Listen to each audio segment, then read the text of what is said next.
Assalamualaikum warahmatullahi wabarakatuh.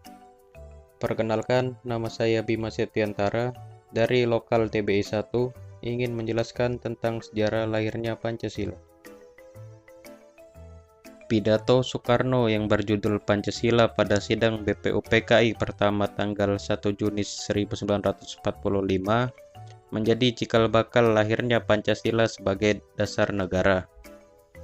Setelah melalui sejarah panjang dengan berbagai perdebatan dan musyawarah, Pancasila ditetapkan sebagai dasar negara Indonesia.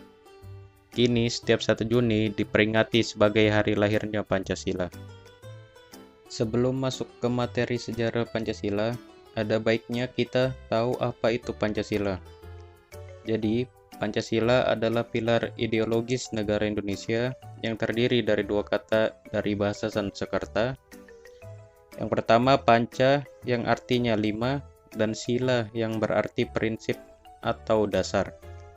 Lahirnya Pancasila tidak luput dari terbentuknya BPUPKI atau Badan Penyelidik Usaha-Usaha Persiapan Kemerdekaan Indonesia yang diketuai oleh Dr. Radjiman Wedyodiningrat. Pada 29 Mei 1945, BPUPKI melakukan sidang pertamanya.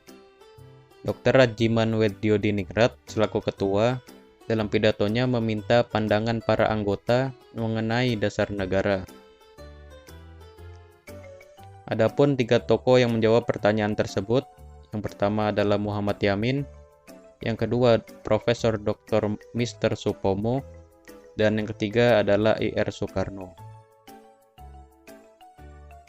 Yang pertama adalah Muhammad Yamin yang menyampaikan pendapatnya pada tanggal 29 Mei 1945. Dalam pidatonya, Muhammad Yamin mengemukakan 5 asas dasar negara kebangsaan Republik Indonesia. Yang pertama, peri kebangsaan, yang kedua, peri kemanusiaan, yang ketiga, peri ketuhanan, yang keempat, peri kerakyatan, yang kelima, kesejahteraan rakyat. Kemudian yang kedua adalah Profesor Dr. Mr. Supomo yang menyampaikan pendapatnya pada 31 Mei 1945. Beliau mengajukan dasar-dasar negara untuk Indonesia merdeka, yaitu 1. Persatuan, 2. Kekeluargaan, 3. Keseimbangan lahir dan batin, 4. Musyawarah, dan 5. Keadilan sosial. Dan kemudian yang ketiga adalah Insinyur Soekarno yang menyampaikan pendapatnya pada tanggal 1 Juni 1945. Beliau menyampaikan pidato yang berisi 5 prinsip dasar negara Indonesia, yaitu yang pertama, 1. Kebangsaan Indonesia, 2. Internasionalisme atau peri kemanusiaan, yang ketiga, mufakat atau demokrasi, yang keempat, kesejahteraan sosial, yang kelima, ketuhanan yang Maha Esa. Pidatonya tersebut itulah yang selanjutnya dikenal dengan lahirnya Pancasila. Namun, pada sidang 1 Juni belum menghasilkan kesimpulan atau rumusan apapun. Pada hari itu juga dibentuknya Panitia 9 yang diketuai oleh Ir Soekarno yang beranggotakan Dr. Handes Muhammad Hatta, Mr. Ahmad Subarjo, Mr. Muhammad Yamin, Kiai Haji Wahid Hasyim, Abdul Kahar Muzakir, Abi Kusno Jokro Sujoso, Mr. A.A. Maramis, dan Haji Agus Salim.